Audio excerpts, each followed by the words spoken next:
안녕하세요. 누리행정사TV입니다. 공무원 징계 관련 상담을 하다 보면 본 징계 처분이 나오기도 전에 직위 해제 처분을 받아 큰 어려움을 겪는 분들이 많습니다. 특히 중징계 의결이 요구 중인 공무원에 대한 직위 해제 적용 판단 기준은 굉장히 까다롭고 중요한데요. 오늘은 이 중요한 주제, 즉 중징계 의결 요구 중인 자에 대한 직위 해제 적용 판단 기준에 대해 의뢰인 분들과 함께 심층적으로 알아보는 시간을 갖겠습니다. 의뢰인 두 분 소개 부탁드립니다.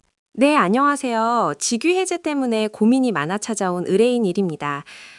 사실은 직위 해제가 왜 필요한 건지, 그리고 중징계랑은 어떻게 연결되는 건지 기본적인 궁금증부터 가지고 있습니다. 안녕하세요. 의뢰인 2입니다. 저도 동료가 비슷한 상황을 겪고 있어서 법적인 판단 기준이 너무 궁금했습니다.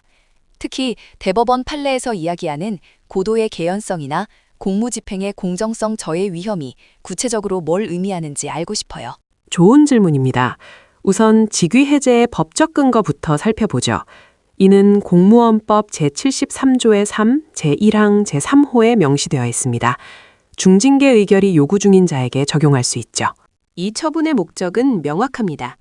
해당 공무원이 계속 직무를 수행한다면 공무집행의 공정성과 그에 대한 국민의 신뢰를 저해할 구체적인 위험이 생길 우려가 있을 때 이를 사전에 방지하고자 하는 예방적 조치인 거죠. 그러니까 징계가 아니라는 점이 중요합니다. 예방적 조치라는 건 알겠습니다.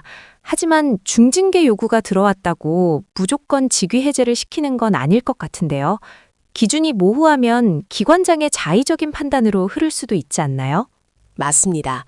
그래서 판단 기준이 매우 중요하며 대법원 판례가 그 기준을 제시하고 있습니다. 핵심은 두 가지입니다. 첫째, 처분 시점을 기준으로 대상자가 중징계에 해당하는 고도의 개연성이 있는지 여부. 둘째, 계속 직무를 수행함으로 인하여 공정한 공무집행에 위험을 초래하는지 여부입니다. 사실은 2014년 대법원 판결 2912-225552에서 이 기준을 명확히 했는데요. 단순히 중징계 의결이 요구되었다는 사실만으로는 부족하고 반드시 직위 해제 처분 당시의 구체적인 상황을 엄밀히 고려해야 합니다. 있잖아요. 궁금한 게 그 고도의 개연성이라는 것이 어느 정도의 증거를 의미하는 건가요? 만약 의혹 단계에 불과하다면요? 그러니까 확실하지 않은 상황에서도 직위 해제를 시킬 수 있는 건가요? 매우 중요한 질문입니다. 고도의 개연성이란 혐의 사실이 객관적인 자료에 의해 뒷받침되고 최종적으로 중징계 처분이 내려질 가능성이 매우 높음을 의미합니다. 단순한 의혹이나 소문에 근거해서는 안 됩니다. 뭐랄까, 수사나 감사 결과 등을 통해 중대한 비위 사실이 상당 부분 입증된 상태여야 하죠. 그럼 두 번째 기준인 위험 초래는 어떤 사례들이 있나요? 제가 들었던 사례 중에서는 횡령 혐의로 중징계 요구를 받은 직원이 계속 회계 업무를 보다가 추가적인 문제를 일으킨 경우가 있었거든요. 좋은 예시입니다. 위험 초래는 직위 해제를 하지 않았을 때 발생할 수 있는 구체적인 해악을 의미합니다. 예를 들어 횡령이나 배임 혐의를 갖는 자가 재정과 관련된 직무를 계속 수행하는 경우 또는 증거인멸의 우려가 있는 경우 그리고 민원인과 자주 마주치는 대민 업무 담당자가 심각한 품위 유지 의무 위반으로 신뢰를 잃은 경우 등이 해당됩니다.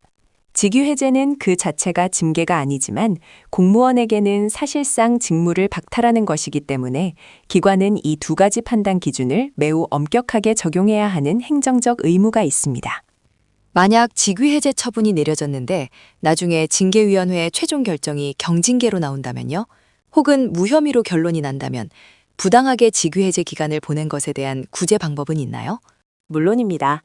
직위 해제는 잠정적인 조치이므로 만약 최종 징계가 직위 해제 사유를 충족하지 않는 수준, 불문, 경징계해로 확정되거나 무죄로 밝혀진다면 직위 해제 처분 자체가 위법하게 될 가능성이 높습니다. 이때는 행정심판이나 행정소송을 통해 처분의 취소를 구할 수 있고요. 직위 해제 기간 동안 받지 못했던 보수 차액을 소급하여 보전받을 수 있습니다. 그러니까 직위 해제 처분을 받더라도 그 처분이 위법한지 여부를 다툴 수 있는 방법이 있다는 것이네요. 마음이 조금 놓입니다. 정리하자면 중징계 의결 요구를 이유로 한 직위 해제는 혐의 사실의 중대성, 고도의 개연성과 직무 계속으로 인한 공정성 위험, 구체적 해악이라는 두 바퀴가 균형을 이루어야만 적법하다는 것이 대법원의 확고한 입장입니다.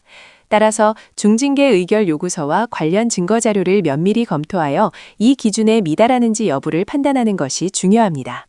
오늘 직위 해제 기준에 대해 심층적으로 논의해봤습니다. 행정 절차와 관련하여 궁금한 점이 있다면 언제든 전문가와 상의하시길 바랍니다. 이상 누리행정사 TV였습니다. 구독과 좋아요는 큰 힘이 됩니다. 감사합니다.